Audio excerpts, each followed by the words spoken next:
this. My chair like rotates on its own. I'm sitting cross-legged right now.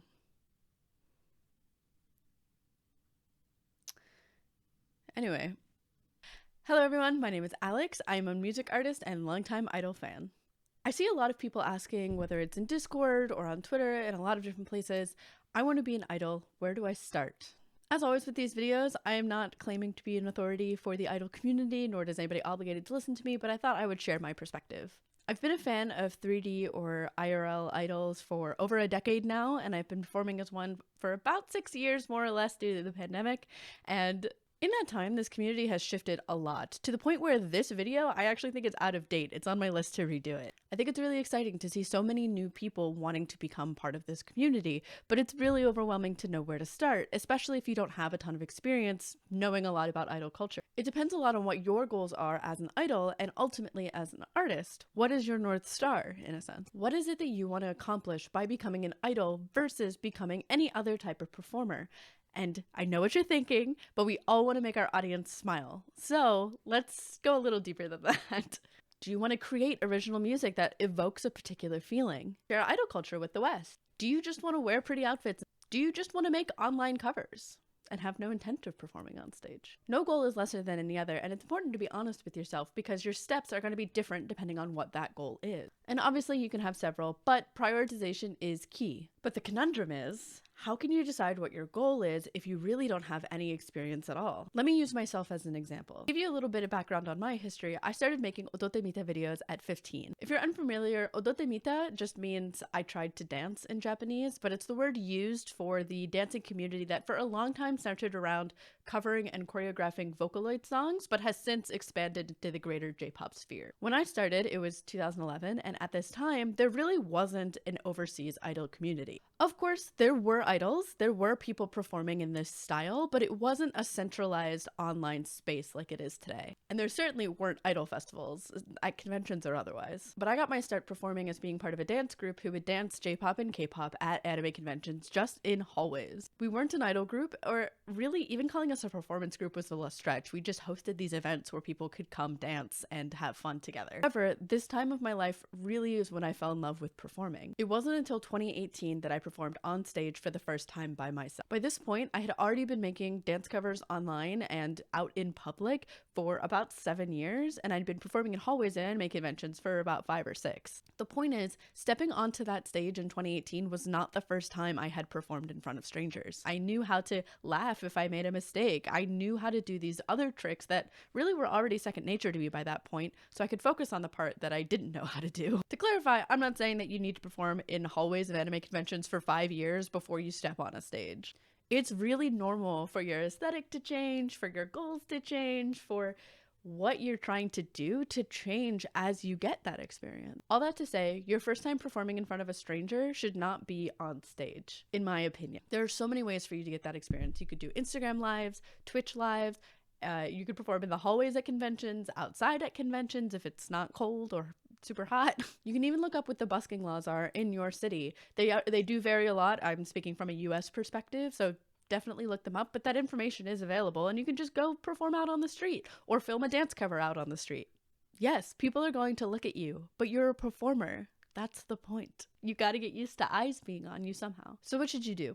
In my opinion, these should be your focus. Number one, don't worry about a debut. Between anime idols, VTuber culture, and even if you pay attention to like underground culture in Japan, a debut can feel like what you should be working towards. I personally disagree. A debut is typically really only done when you are part of an agency or a label. Otherwise, you're just a guy making content. The reason why I think this is an important distinction is because when you're working towards a debut, it can feel like you need to have everything figured out. Your persona, your branding, your online name, all of these things that are a lot of fun, but take away from the stuff that you really should be focusing on, which is what kind of content do I want to make?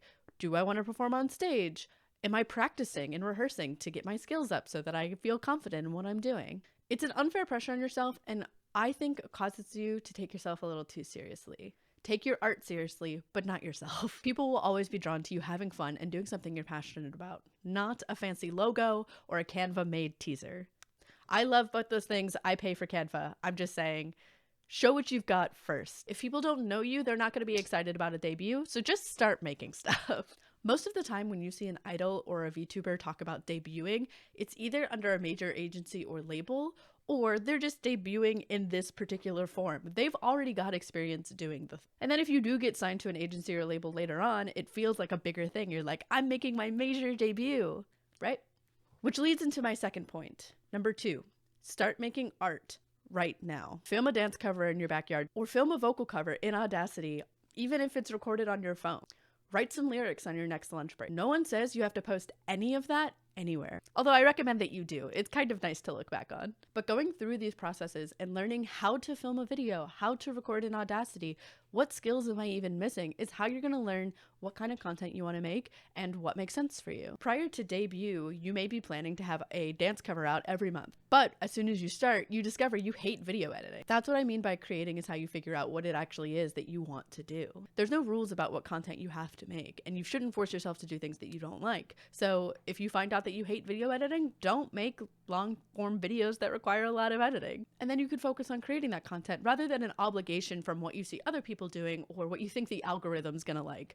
I'm gonna tell you right now, the algorithm does not like us. The algorithm does not like what we do. But that's okay. It shouldn't matter. You're just creating for yourself and you're creating a portfolio for you to be able to perform later.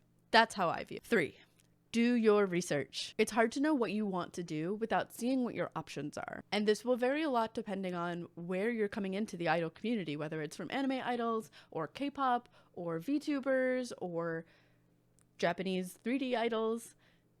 You have a different perspective, and so there's a lot to learn. There's still a lot for me to learn. I'm by no means an expert. For example, if you want to have a social media presence on Instagram or Twitter as an idol, follow other idols from different countries, from different backgrounds, different races, different cultures, so that you can get a variety of ideas. If you want to perform on stage, attend idol concerts or watch idol concerts online. There's so many groups, even in Japan, that allow recording at their shows now, so there's a lot of content for you to consume of all different types of idols. I do want to add here something I wish I had touched on, which is that it's okay and honestly good to just be a fan for some time. This goes for any niche that you want to participate in. You're always going to have a better understanding of what makes that thing special and find out how to make it your own by just enjoying it sometimes without the pressure of creating in the background.